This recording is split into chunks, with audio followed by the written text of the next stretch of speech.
This is Movietone. Lionel Gamlin reporting.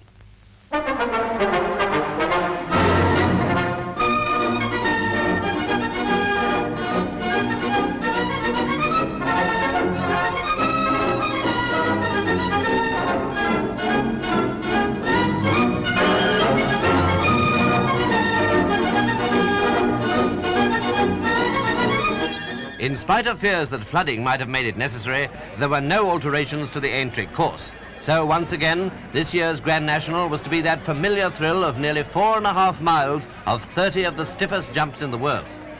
Our pictures recapture that sense of half-suppressed excitement that's always in the Aintree air before the chase gets going.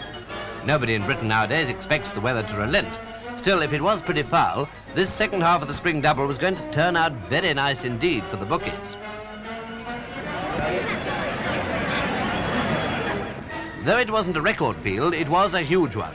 And what with the great thaw and all the rain, most people naturally expected the heavy going to prove the undoing of at least half the runners. As it happened, 21 out of the 57 got through. An 11th hour surprise, by the way, was the news that last year's winner, Lovely Cottage, had been withdrawn. Excitement rose as the jockeys mounted and went out for the parade. Prince Regent, number 1, top weight favourite. Reset 4. Revelry 9, very well fancied. 16 is Luan Casca. Well, you know what you backed and you know what happened. But even if you were on the spot, I don't suppose you saw the National as you're going to see it now. What a field. They almost queued up for the start.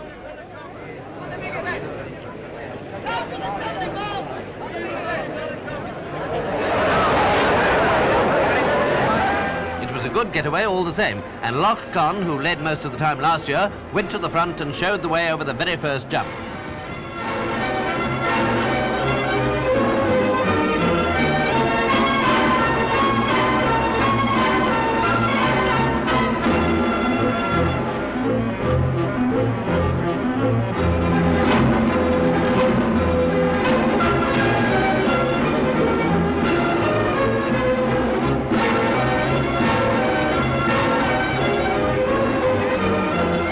Up to the third now, and Loch Con still in front.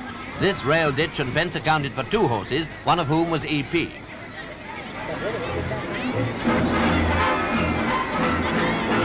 Now for Beechers. Loch Con takes it first and all get over except Luan Casca, who comes to grief. It's certainly heavy going, but Loch Con in particular seems to make light of it and shows the way to the 8th jump, the canal turn. Here it's goodbye to Shannakill.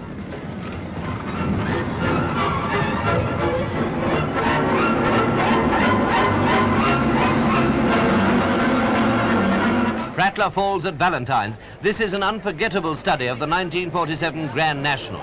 Something you could never see half so well with your own eyes, if you follow me.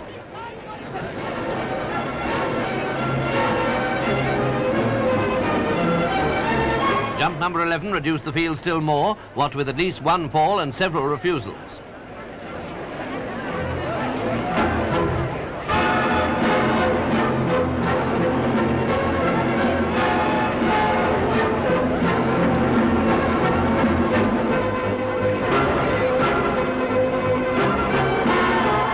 Loch Con still showing his heels to the rest, and the 12th accounts for Border Bob, among others.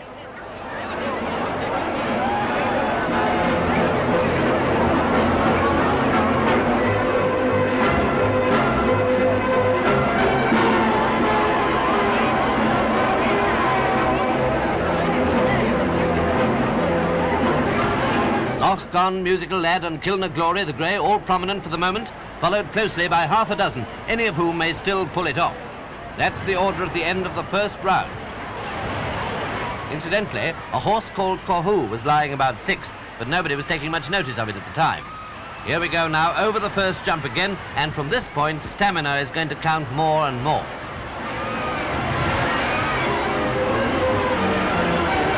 The 19th. Loch Con jumps first, but pecks and recovers. Musical Lad is still there, but 2 others do a disappearing act, I'm afraid.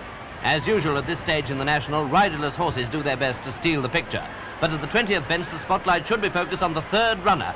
Yes, it's Caughoo, ridden by Dempsey, white cap, white sleeves.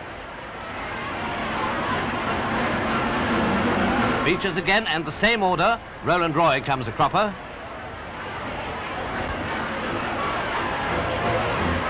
Round towards the canal turn. Same order here, but the jump takes rather heavy toll. Reset, Grecian Victory and Martin M fall.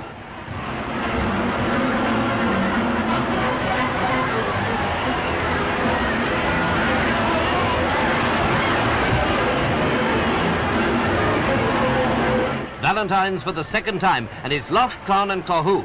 Neither can afford to make a single mistake from now on. The 28th jump.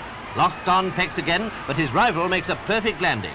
3 more fall. Silver Fame, who passed the post first last year, but without his jockey.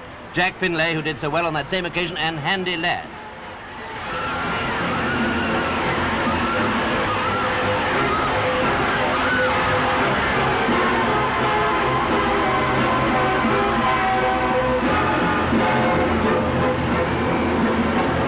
That's what you might call well and truly ditched. Caughoo, the 100-to-1 shot, whom nobody thought of tipping even as an outsider,